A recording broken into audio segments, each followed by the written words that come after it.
Сәлем баршаңызға, ұлыстың ұлы күні Наурыз құтты болсын. Бүгін менің каналымда Наурыз көженің рецепті.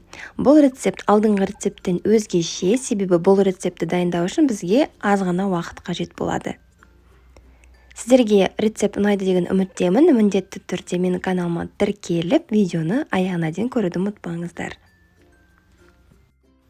Жалпы Наурыз көжені әр өңірде әртүрлі жасайтын болғандықтан, сіздерде қалай жасайсыздар, комментарийға пікірлеріңізді қалдырып қойыңыздар. Алдымен 10 литр суға қазыны және де сүрленген еттін саламын. Қазыны міндетті түрде ағаш шпажкамен кішкене тесіп қою қажет, жарылып кетпеу үшін. Мен тұз салмаймын, себебі етте сүрленген болғандықтан тұз жеткілікті. Келесі бұл бізде дәнді дақылдар, барлығы жуылып тазаланып тұр. Маш, бидай,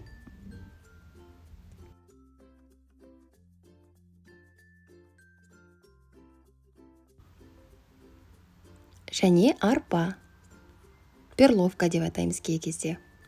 Және тары, бұл ең соңынан салынады, себебі тез піседі. Және жүгері, перловка, бидай өте ұзақ піседі. Қатық болмаса құрт қолдануға болады. Құртты ыстық сорпаға салып қойдым. Әзірге ол жібіп тұрады. Оған дейін қамырды илей беремін. Оған 200 грамм суға жарты ас қасық, шай қасық тұз және де бір жұмыртқа саламын да 300 грамм ұнға қамырды илеймін. Қамыр міндетті түрде жұмсақ болмауы қажет, қатты қылып илегеніңіз дұрыс.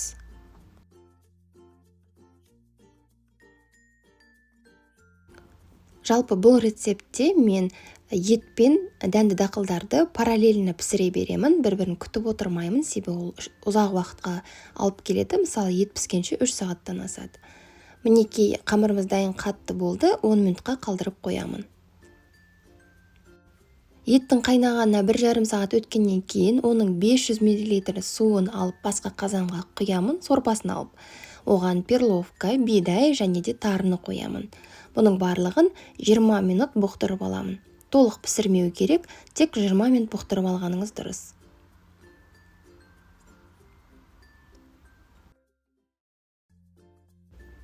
Келесі қамырымызды жая береміз.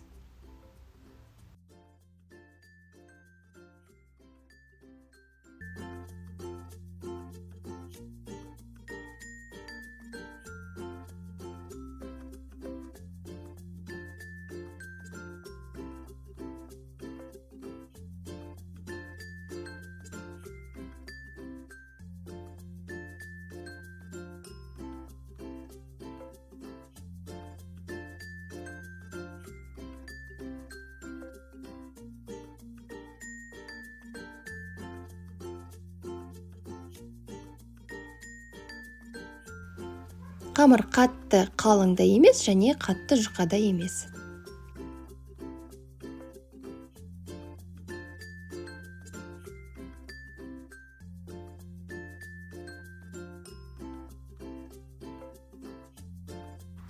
Барлығына 1 сағат 40 минут өткеннен кейін, мінекей біздің сорпамызда дәндер бұқтырылып тұр. Енді оған машты қосамын да, тағы бір 10 минут. Барлығын қосқанда дәндер 30 минут бұқтырылады. 3 сағаттан кейін міне етті алып тастаймын да, бұқтырылған дәндерді сорпаға саламын. Толық піспеген, өздеріңіз көріп тұрғандай. Ең соңынан тарыны саламын, себебі тары тез піседі.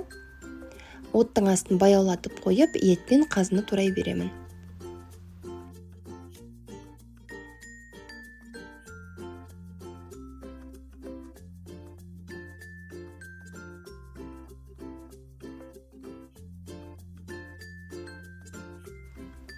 Қазыны 2-ге бөлемін, бір бөлігін дастарханға қоямын, бір бөлігін көжеге қосамын.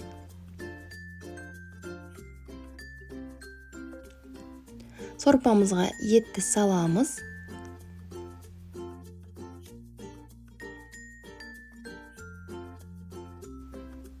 Және де кеспені саламыз.